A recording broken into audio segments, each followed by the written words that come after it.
가게 사는 증시 깍두기. 안녕하세요, 증시깍두기TV 시청자 여러분, 투자자 여러분, 도기마을 여러분, 10만 금융지원사 여러분, 모두 반갑습니다. 네, 1월 20일 화요일 영하 11도의 날씨에 찾아뵙는 한국장전 깍두기 곽상준입니다. 네, 자, 오늘 장한 말이 통화가 쓰레기라는 말이 틀리지 않은 현실. 네, 삼성전자가 1조 달러를 넘기려면 어떻게 해야 할까? 네, 오늘은 이 두 가지입니다.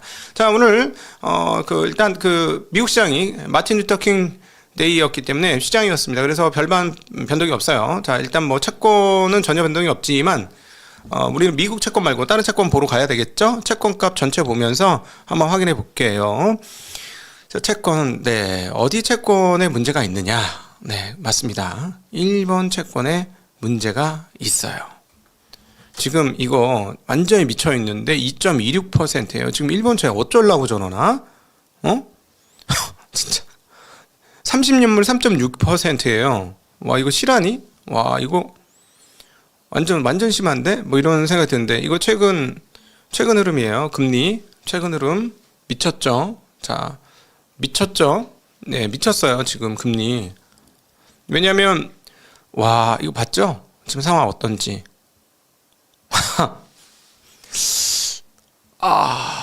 자, 이거 문제입니다. 이거 문제예요. 자, 이제 30년물도 볼게요.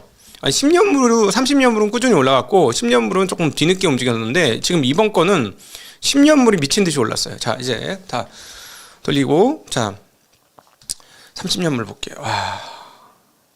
좀 싸하다, 그지? 싸해. 싸하고 또 싸한 뉴스가 하나 또 있어. 미국 시장 없지만 싸한 뉴스가 또 있어요. 잠깐만. 네. 자, 30년물도 마찬가지예요. 마찬가지로 튀었죠. 자, 데일리로 왕창 틉니다. 자, 얘는 원래 꾸준했어. 원래 꾸준한데 10년물이 최근 일주일간 더 가파르게 올라간 건 뭘까요? 뭐 때문일까요? 정치적 문제 때문이죠.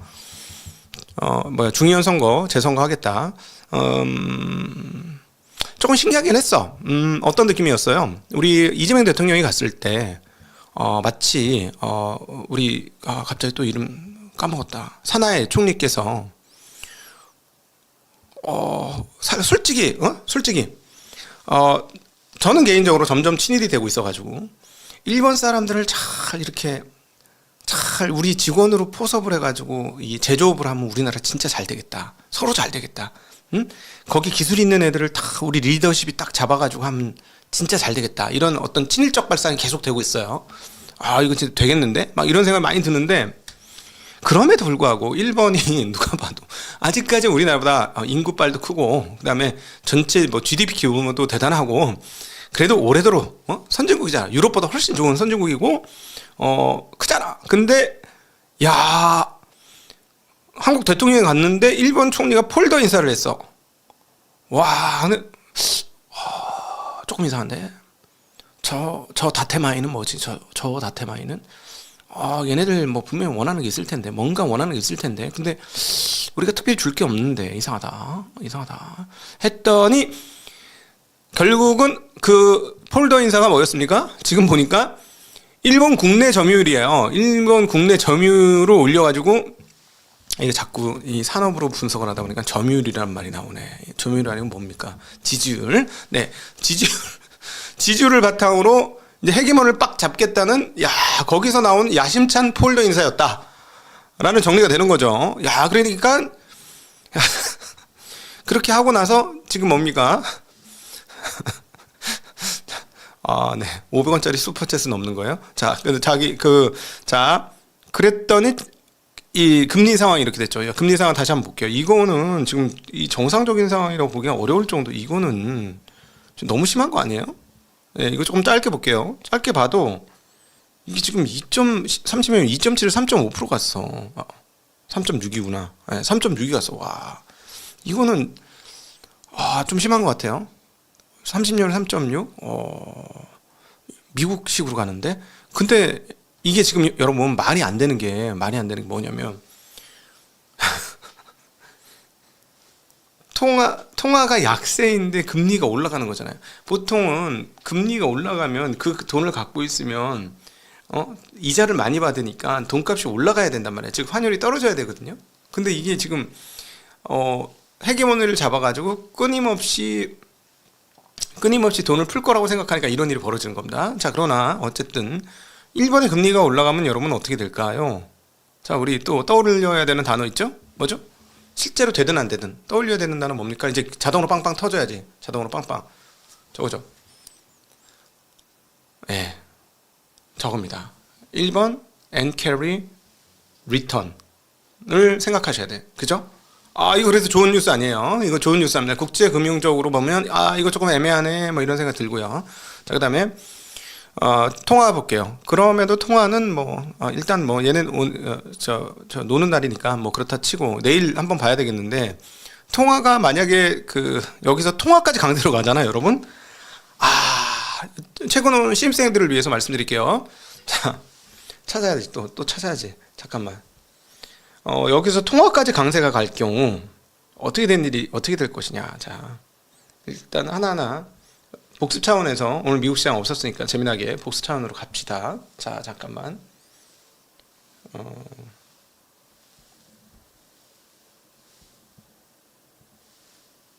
어디 갔지? 이게 이렇게 되면 안 보이는구나. 자, 갑시다. 자, 갑시다. 보였어? 네. 아이고. 연결해 주세요. 네. 요거 잠깐, 제가 조금 잘못했는데 여기를 봐야 돼.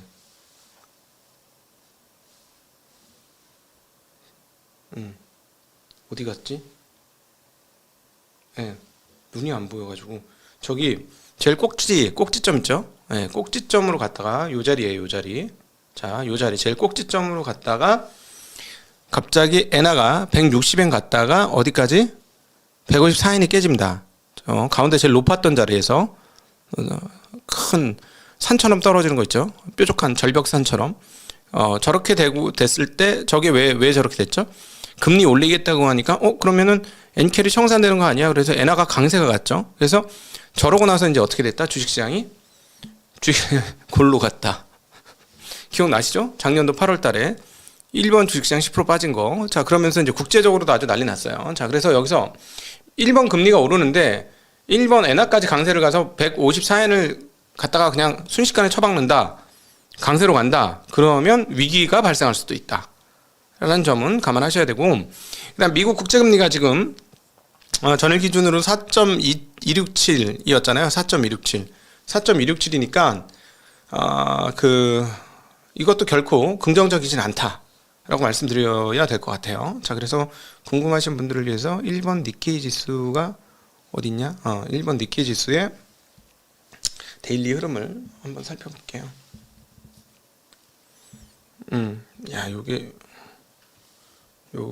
요거지. 아까 저기 폭포수처럼 통화 떨어졌을 때 언제냐? 자, 보시죠.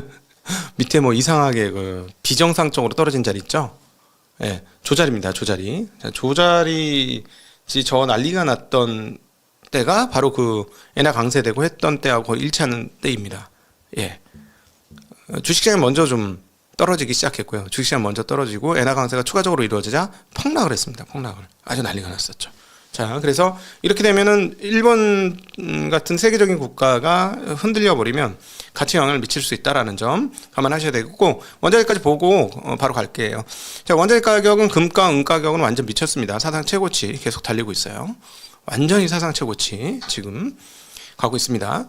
자, 지금 일반인들이 은과 금에 대한 확신이 점점 커지고 있어요. 은과 금 가격이 계속 잘 될 거라고만 생각하고 있는데, 계속 말씀드리지만 은과 금은 스스로 무엇인가를 생산해내는 자산이 아닙니다. 아파트도 마찬가지고. 근데 이런 가격들은 그래서 줄다리기 하는 것 같습니다. 한쪽이 땡기면 이쪽으로 가고 한쪽이 땡기면 이쪽으로 갑니다. 즉 수급에 의해서만 움직입니다. 펀더멘탈이 없어요. 자, 약간 산업재인 구리라든가 그다음에 약간 은은 산업재적 성격인데 은이 저가격은 간 거는 산업재적 성격이라고 보기는 어렵고요. 그냥 투기적인 흐름이에요. 그냥 통화가치 하락이 반영되고 있다라고 보는 게 더 맞을 것 같습니다. 자, 이런 상황에서 지금 유럽 시장이 좀 빠졌잖아요. 이 그린란드 문제의 갈등이 조금 커지는 상황입니다. 트럼프 대통령이 MBC와의 뉴스 인터뷰에서 MBC 말고 NBC와 그린란드 무력 점령 가능성에 대한 질문에 대해서는 no comment라고 얘기했고 그러진 않을 것 같아요. 또다시 근데 관세 문제가 나오고 있습니다. 그린란드와 합의가 이루어지지 않을 경우 그린란드 문제에 대해서 새로운 10% 관세가 2월 1일부터 시행되며 6월 1일에는 25%로 인상될 계획입니다. 대상 국가는 덴마크, 노르웨이, 스웨덴, 프랑스, 독일, 영국, 네덜란드, 핀란드입니다. 라고 얘기했습니다. 그래서 그린란드 문제가 완전한 합의가 이루어질 때까지 관세를 유지할 것이다 라고 언급을 했습니다. 자, 그린란드는 어쨌든 약간 독립령이니까 그린란드가 미국에 붙겠다고 하면 붙을 수도 있는 건데 어떨지 모르죠. 자, 그런데 그린란드에 잘해주긴 한 것 같아. 잘해주긴 한 것 같은데 더 잘해준다고 하면은 뭐 어떻게 될지는 잘 모르겠고 근데 어쨌든 여기에 대해서 프랑스와 독일은 그린란드 관련 관세 위협에 대해서 강력하게 대응하기로 언급을 했습니다. 그래서 프랑스 재무장관 레스큐르는 위협이 현실화되는 것을 막는 최선의 방법은 EU가 강력하게 대응할 준비가 되어 있음을 보여주는 것이다 라고 했는데 EU가 미국에 워낙 기대면서 그동안 오래 살아가지고 특별히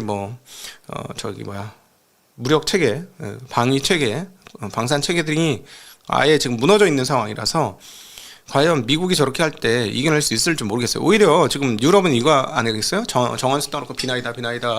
트럼프가 다음 대선에서 중간 선거에서 몰락하게 주소서 비나이다. 지금 오히려 이게 더 가깝지 않겠어요? 네, 그런 생각이 많이 듭니다. 자, 다음 뉴스. 구글의 제미나이 트래픽이 급증 중이라는 뉴스가 나오고 있습니다. 올해 8월까지 850억 트래픽으로 현재보다 2배 이상 트래픽이 증가할 것이다 라고 보고 있는데요. AI 챗봇 트래픽 점유율도 지속적으로 상승하고 있다고 그 점검이 나오고 있고 그래서 더 증가할 것이다라는 추정도 나오고 있습니다. 2025년 1월에 5.7%였는데 10월에 12.9% 그리고 11월에 18.2% 그다음에 1월에 21.5%까지 올랐다는 얘기죠. 자, 그래서 이것들이 올해 8월까지는 훨씬 더 많은 트래픽으로 연결될 것이다 라는 이야기를 하고 있습니다. 자, 문제는 뭐냐면 구글은 현금 창출 능력이 뛰어난 회사이기 때문에 싸울 총알이 많아. 군수가 튼튼해. 뒷단의 군수가 되게 튼튼한 회사고 오픈 AI는 우리 그 손 마사요시 회장과 같이 이렇게 하고 있는데 현재 가장 많은 트래픽을 보유하고 있는 것은 분명히 맞는데 그 군수가 조금 약해요. 네. 군수가 좀 약해서 세계 1등 기업과 비교해서 군수가 좋을 수가 있는 기업은 세상에 없죠. 세상에 없기 때문에 만만치 않습니다. 굉장히 어려운 상황이라서 과연 이 문제가 어떻게 될 거냐 이고요. 또 하나 문제는 만약에 오픈 AI 쪽에서 약간 뭔가 이렇게 소음이 발생한다. 노이즈가 발생하게 될 경우 AI 투자에 대한 투자자의 생각이 어떻게 바뀔까 하는 것도 유심히 지켜볼 대목입니다. 그러니까 예를 들어서 현재 상황에서 그 1위 AI 기업이 상당히 많은 패권을 장악하게 될 것이라는 것은 인정할 수 있을 것 같아요. 자, 그런데 1등을 못하는 기업에 대해 투자를 한 투자자들의 생각과 그리고 거기서 리턴을 받지 못하는 투자자들의 생각은 주식시장이나 금융시장에 어떻게 반영될 것인가 이거 잘 모르겠다는 얘기죠. 그래서 요거는 잠정치로 잘 모르겠네. 요 변수는 변수네. 이러면서 변수로 설정해 놓고 지나가는 필요가 있다라는 생각이 듭니다. 자, 이제 삼성전자 얘기를 해볼게요. 이제 삼성전자 사상 최고치 지금 사상 최고치가 삼성전자만이 아니고 하이닉스도 그렇고 이제 현대차도 사상 최고치죠. 그죠? 맞죠? 100조 근처니까. 어쨌든 사상치 다 가는데 지금 삼성전자에 대한 기대가 굉장히 높습니다. 그래서 아침에 곰곰이 생각해봤어요. 이 구글의 제미나이 등등을 보면서 떠오르는 생각. 그 다음에 딥마인드의 데미스 허사비스 그 노벨상 받으신 분 있잖아요. 딥마인드의 CEO인 허사비스의 이야기를 들으면서 상상력을 동원해봤습니다. 자, 삼성전자가 1조 달러를 넘으려면 약 1,500조 원이 되려면 지금부터 시가총액이 거의 뭐 더블 느낌 한 60-70%더 오르려면 어떻게 할 것인가? 어떻게 할 것인가? 제 생각에는 이겁니다. 구글의 최고 파트너가 된다면 시가총액을 1조 달러까지 갈 수도 있겠구나 라는 생각이 들었습니다.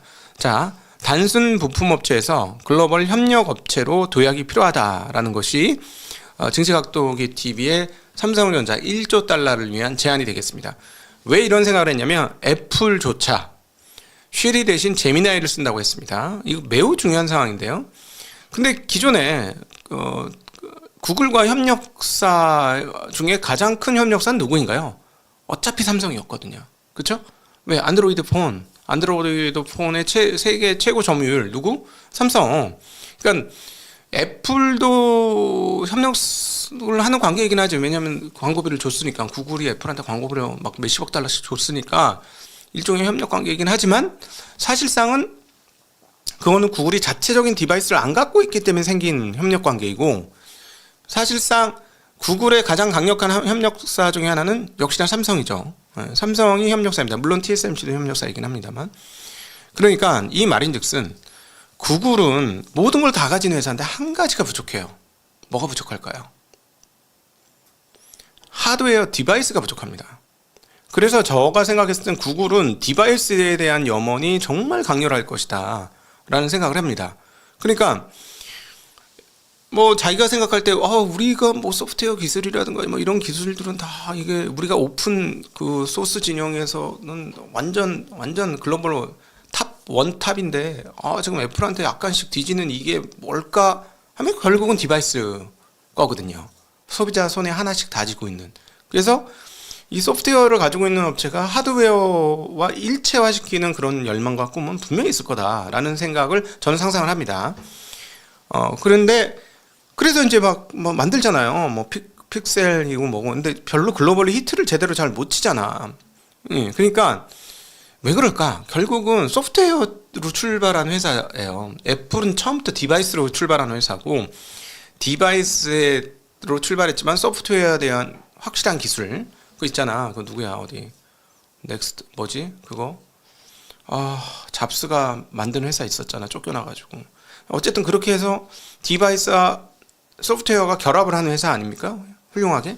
근데 구글은 소프트웨어는 훌륭할지 모르겠습니다만은 디바이스 따는 경력이 별로 없어요. 그러니까 쉽게 얘기하면 애플의 품질 관리 능력과 디테일 관리 능력이 애플만큼 없는 거죠.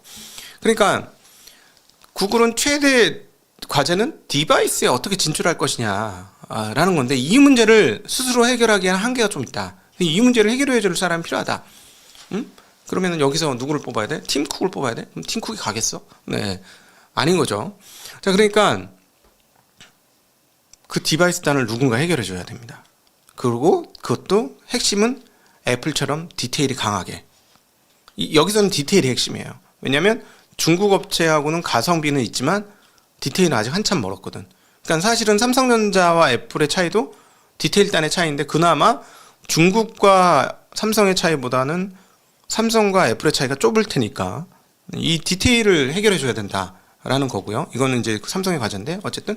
근데 허서비스가 어떤 인터뷰를 최근에 했냐면은 여러 가지 얘기를 했습니다만, 향후에 이 AI가 나갈 방향으로 웨어러블 AI를 얘기했습니다. 그러면서 스마트 안경의 대중화 얘기를 했습니다. 그래서 스마트폰을 꺼내지 않아도 눈앞에 보이는 사물이나 사람을 AI가 인식하고 설명을 해주는 그런 스마트 안경의 대중화가 AI의 대중화를 이룰 것이다. 그리고 이 스마트 안경이 범용 비서 역할을 할 것이다. 그래서 유니버셜 어시스턴트가 될 것이다. 길을 걷다가 이렇게 한다는 거죠. 저 건물은 뭐야? 이 식물의 이름은 뭐야? 같은 질문을 했을 때 어시스턴트가, 유니버셜 어시스턴트가, 그러니까 그렇게 하려면 바로 붙어 있어야 되니까 이게 귀에 붙어 있어야 되잖아요. 그러니까 안경이 될 확률이 가장 높은 거죠. 그래서 스마트 안경을 얘기한 거고, 바로 대답해 줍니다. 솔직히 여러분 생각해 보세요. 여러분 꽃 이름 30개 이상 아는 사람 몇 명이나 돼? 그죠? 감성이 있으신 분들은 있겠지만 30개 이상 바로 울퍼라 하는 사람들 별로 없을 거고, 딱 나무를 보자마자 이거 뭐야? 라고 별로 없을 거 아니에요. 지금 사무실에 있는 화분의 이름을 다 아시는 분 얼마나 되겠어요? 그죠? 그러니까 딱 안경을 쓰고 이건 뭐지? 하면 따라락 하고 떠올라. 좋잖아. 그러니까 결국은 제가 예전부터 계속 얘기한 건데 3세대 컴퓨터는 손가락으로 치는 컴퓨팅이 아니라 음성으로 인식하는 컴퓨팅이 돼야지 3세대가 될 것 같다.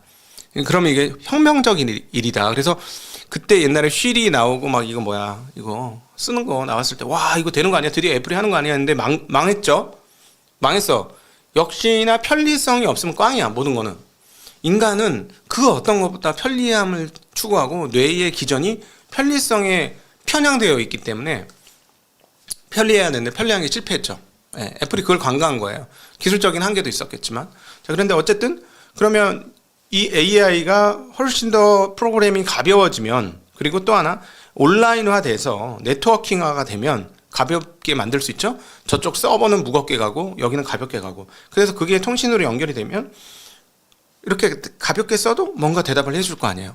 그러면 진정한 AI가 되겠죠. 그런데 이 스마트 안경을 구글이 만들 것이냐? 아니, 힘들걸. 그래서 그거를 저는 삼성전자가 만들어줘야 된다고 생각해요. 그리고 제일 중요한 건 매우 높은 디테일 수준으로. 그러니까 사실 애플 하면 디자인 뭐 이런 게 있잖아요. 디자인. 그 디자인이라는 게 이뻐? 이거라기보다도 저는 그건 디테일 차이라고 생각하거든요. 그러니까 이거예요. 디테일이라는 건 따지고 보면 타자를 생각하는 마음이다 라고 저는 생각합니다. 그러니까 타자를 생각하는 마음에서 나오는 게 디테일이다 라고 저는 생각해요. 회사를 해보니까 그게 더 느껴지는데 이게 부족하죠. 한국은. 그러니까 이거를 빨리 채워야 됩니다. 이거를 빨리 채워서 이 디테일을 채워서 걔네가 그림을 디자인한 거를 만드는 게 아니라, 그렇게 하면 안 되고, 그렇게 하면 시가총액 1조 못 가고,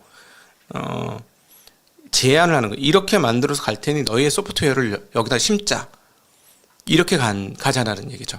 예. 그렇게 간다면, 그러니까 OEM이 아니라 ODM 수준으로 가서, 그러니까 TSMC처럼, 디바이스의 TSMC처럼 가면은 삼성전자 1조 달러를 넘을 것이다. 라는 생각을 해봅니다. 그러니까 기존의 메모리와 그다음 파운드리만으로도 굉장히 큰 시총을 만들 수 있고, 그다음에 한국이 정상화되면 그걸로도 1조 달러를 갈 날이 오겠죠. 그럼에도 불구하고 완전히 제대로 된 1조 달러를 가려면 저 생각에는 구글의 핵심 파트너사가 되는 게 아주 좋은 그림 아니겠느냐라는 생각을 합니다.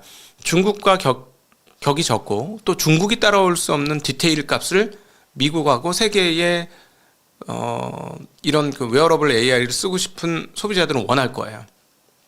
제가 보니까 중국의 그 부족함은 마감입니다. 왜냐하면 먹고 사는 게 바쁘기 때문에 마감을 생각할 겨를이 없죠. 예. 그건 우리도 걸어왔던 길이고, 근데 우리는 이제 원스카한 단계에 들어왔으니 이제 디테일을 생각할 때가 됐다라는 생각이 듭니다. 그래서 삼성전자 1조 달러 가려면 이 AI의 디바이스 쪽에서 탁월한 제품을 한번 만들어 보자. 그래서 오히려 이번에는 DS 사업 부분이 여기까지 땡겼으면 오히려 이제 스마트폰 사업부가 그 다음 단계를 한번 땡겨야 되는데, 저는 그래서 계속 제일 비싼 제품을 잘 만들어야 된다. 갤럭시 제일 상위 기종을 잘 만들어야 된다는 얘기를 계속 했는데, 많이 팔려고 하지 말고 이제는 고급 제품을 좀 팔려고 하는 시도가 삼성전자에서 있어 보면 어떨까 하는 먼 저 구석탱이 경제 유튜버의 제안을 한번 올려봅니다. 자, 오늘도 함께 해주셔서 진심으로 감사합니다. 행복한 하루 되시길 빌겠습니다. 감사합니다. 안녕.